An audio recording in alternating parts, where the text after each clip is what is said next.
श्री साईनाथ महाराज की, बोलो श्री साईनाथ महाराज के, बोलो श्री साईनाथ महाराज की।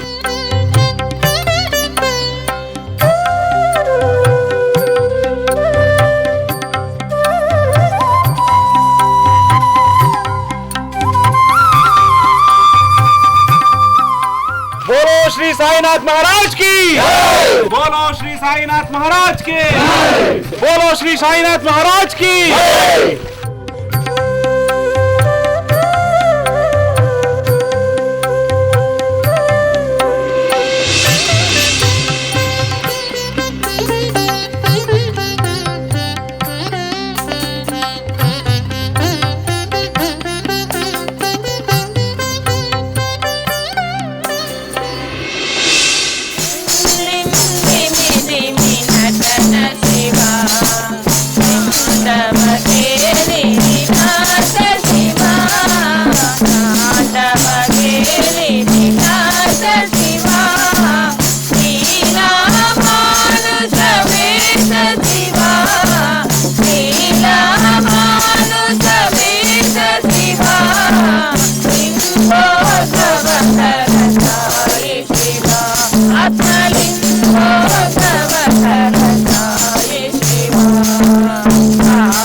खान, तुम्हारे पास दिमाग है कि नहीं? अच्छे, और खुद को गुरु कहते हो। हमने तुम्हें क्या बोला था और तुमने क्या किया? हमने क्या बोला था तुम्हें? वो मुसलमान फकीर हमारे शिरडी में फिर से पैर नहीं रखना चाहिए, लेकिन लगता है तुम भी उसके साथ वापस आकर यहाँ अपनी जगह बनाओगे।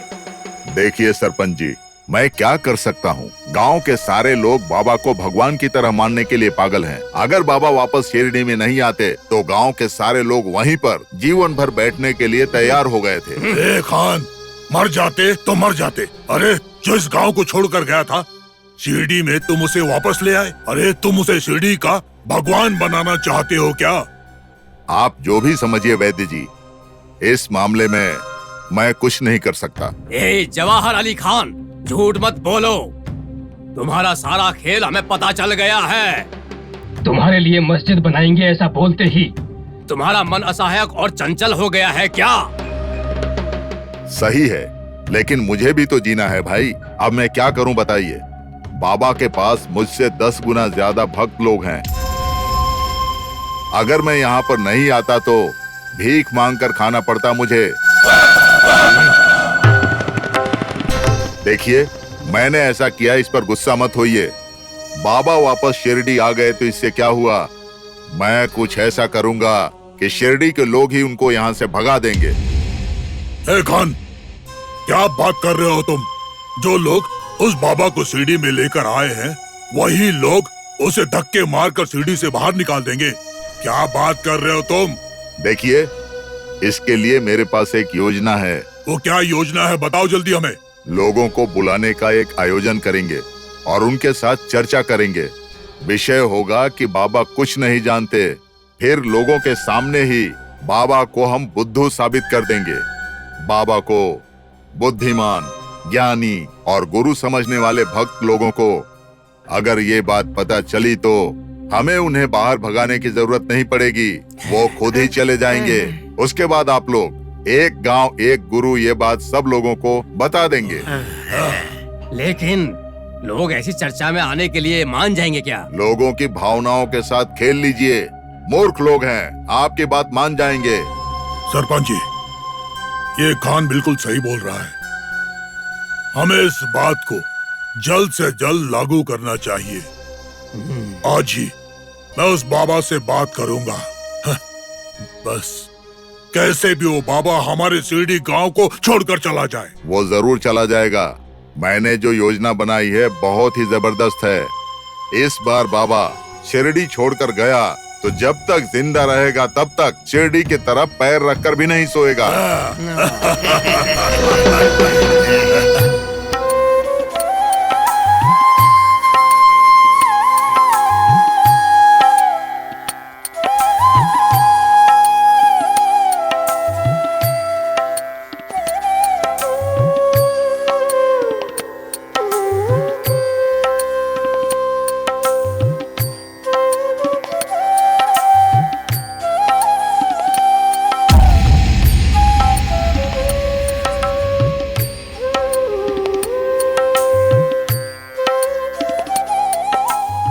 इससे पहले आप लोग मेरे पास मुझसे मदद मांगने आए थे ना?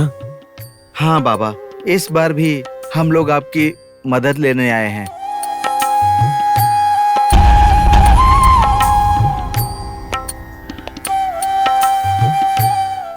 पर तब और अब में तुम में काफी बदलाव आया है। बदलाव तो मुझ में भी आया है।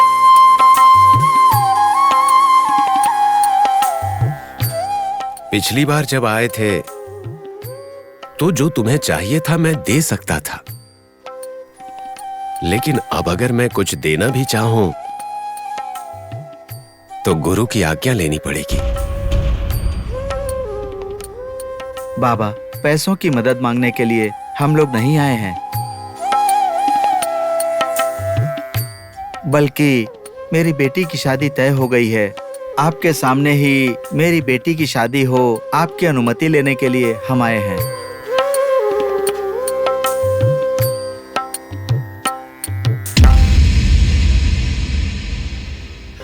प्रभु, हमारे बच्चों को आपके आशीर्वाद और दर्शन की जरूरत है। कृपया दर्शन दीजिए बाबा। पैसे के मामले को छोड़कर मुझे कोई एतराज नहीं है। आप लोग चाहते हैं कि मैं ये बिना जात का फकीर उस शादी में उपस्थित हूं? बिल्कुल बाबा, बिल्कुल चाहिए। आपकी उपस्थिति हमारे बच्चों के लिए आवश्यक है। खुशी हुई। आप जैसा चाहते हैं आपकी बेटी की शादी यहां द्वारका में ही होगी, और उसके लिए जो भी चाहिए हम व्यवस्था कर देंगे।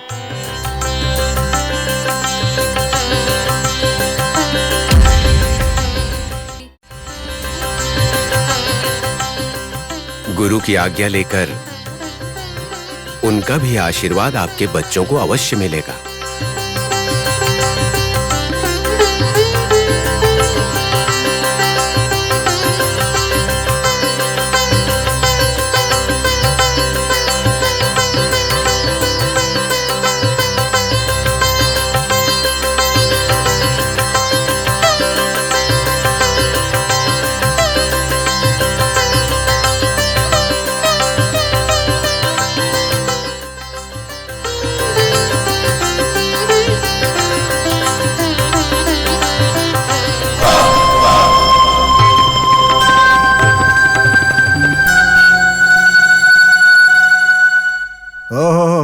क्यों पंडित जी, आपको भी बाबा का भस्म चाहिए?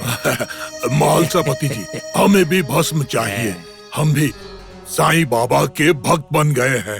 हमें भी साईं बाबा का आशीर्वाद चाहिए। ऐसा कौन सा उपकार है आपका? देखिए महोदय, वो बहुत ही सरल है, मैं आपको बताऊंगा। हाँ बोलिए। देखिए महालसापति जी, हर एक गांव में एक भगवान होना चाहिए, एक सरदार होना चाहिए, एक ज्ञानी और वैसे ही एक गुरु होना चाहिए। दो जन क्यों? लगता है आपकी समझ में नहीं आया, मैं समझाता हूँ। देखिए मालसापति जी, हम लोगों ने पिछली सारी बातें भुला दी है। और हम भी बाबा के भक्त बन गए हैं। वो क्या है कि मेरे कहने का मतलब है, एक गांव में 2 गुरुओं की क्या जरूरत है। शिरडी में या तो साईं बाबा को रहना चाहिए या फिर जवाहर अली को रहना चाहिए, क्योंकि एक गांव में अगर 2 गुरु रहेंगे तो गलत फहमी या फिर झगड़ा फसाद हो सकता है। वो भी सही है, हम भी वही चाहते हैं। हमें भी कोई 2 लोगों की जरूरत नहीं है, क्योंकि जवाहर गुरुजी कुछ ही दिन पहले आए हैं। उनकी जरूरत हमें नहीं है। उनकी वजह से शिरडी का तिल की जितना भी उद्धार नहीं हुआ है, इसीलिए वो वापस राहता जा सकते हैं। साईं बाबा तो पहले से ही यहीं पर थे। हमें हमारे मुश्किल से बचाने वाले महात्मा है वो, इसीलिए बाबा को यही रहना चाहिए और यही हम सब का फैसला है। ये क्या, मुझे यहाँ पर ले आकर मेरा अपमान कर रहे हो? देखिए, हम आपका अपमान नहीं कर रहे हैं। पंडित जी का सुझाव मानते हुए हम लोगों ने गुरु को चुना है, ठीक है? मैं ये बात नहीं मानूंगा। क्यों नहीं मानेंगे? मानना ही पड़ेगा। नहीं मानूंगा, शिरडी मेरी है। ये कैसा मजाक है? इस गांव में था ही क्या? बिना बारिश के बंजर भूमि थी, लेकिन जब से बाबा यहाँ पर आए हैं, यहाँ समृद्धि आ गई। शिरडी बाबा का गांव है। नहीं, मेरा है। नहीं, मेरा है, मेरा है। रुक जाइए, शांत हो जाइए। देखो, शिरडी दोनों की है, दंगा मत करो। देखिए सरपंच जी, अभी आपने कहा कि शिरडी में एक ही गुरु काफी है, और अभी आप ये कह रहे हैं कि दोनों के दोनों रह सकते हैं। ऐसे कैसे चलेगा? बिल्कुल सही है, शिरडी दोनों की है। ये कहने के अलावा शिरडी में दोनों को रहना चाहिए, ऐसा तो नहीं कहा ना। हम सब मिलकर इस शिरडी में बैठकर चर्चा का आयोजन करेंगे। उस चर्चा कार्यक्रम में इस साईं बाबा और जवाहर अली के बीच में बहस करवाएंगे, और उस बहस में जो भी जीतेगा केवल वही शिरडी में रहेगा। हारने वाला एक भी बात बिना बोले मुंह बंद करके शिरडी से निकल जाएगा। क्या कहते हो? बताओ। मंजूर है। आपके इस जवाहर अली को मंजूर है या नहीं, पूछ लीजिए आप। मुझे मंजूर है, मुझे बिल्कुल मंजूर है। फिर हमारे बाबा को भी मंजूर है। क्या बोलते हो भाई?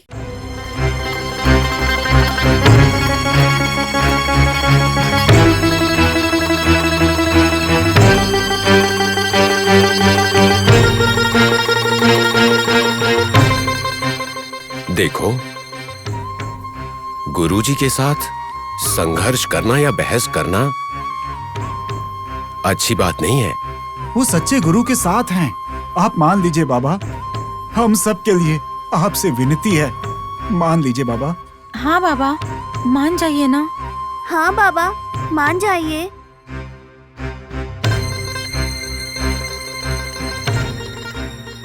उस पांडुरंग की इच्छा, लगता है ये चर्चा होना जरूरी है।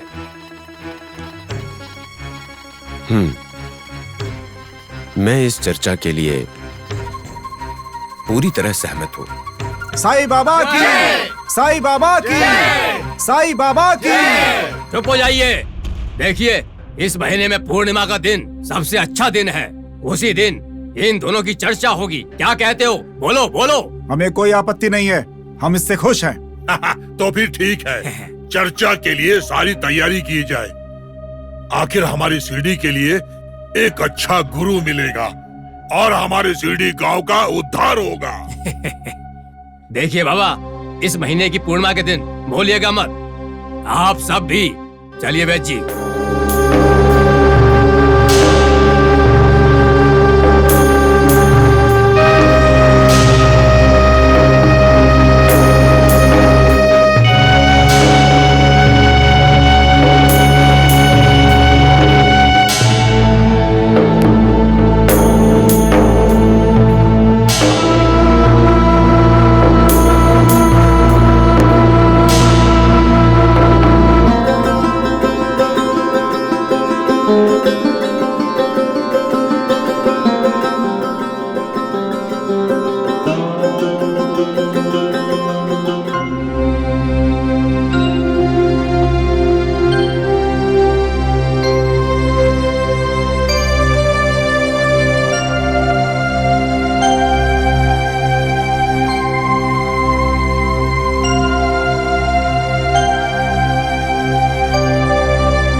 साईं राम।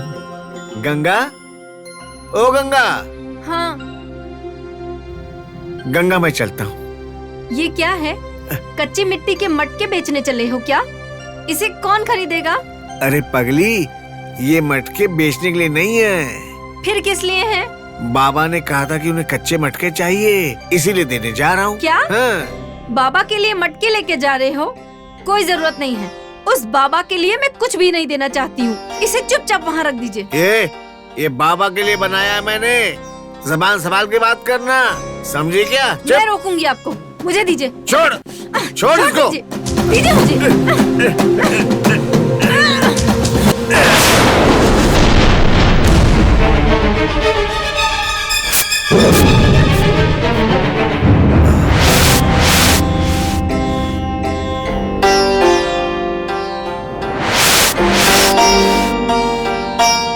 ये तो चमत्कार है। कच्ची मिट्टी के मटके नीचे गिरे और टूटे नहीं। ये तो बाबा का चमत्कार है ना आश्चर्य? ये मूर्ख, देखो बाबा चाहे जहाँ भी हो वो वहीं से अपना चमत्कार दिखाते हैं।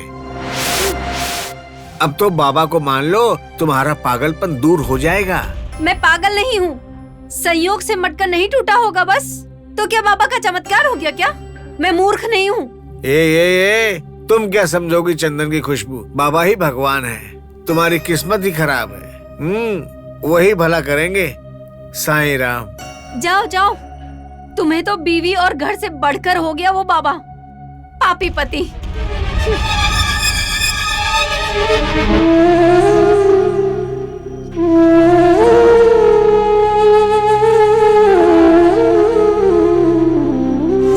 शिरडी सा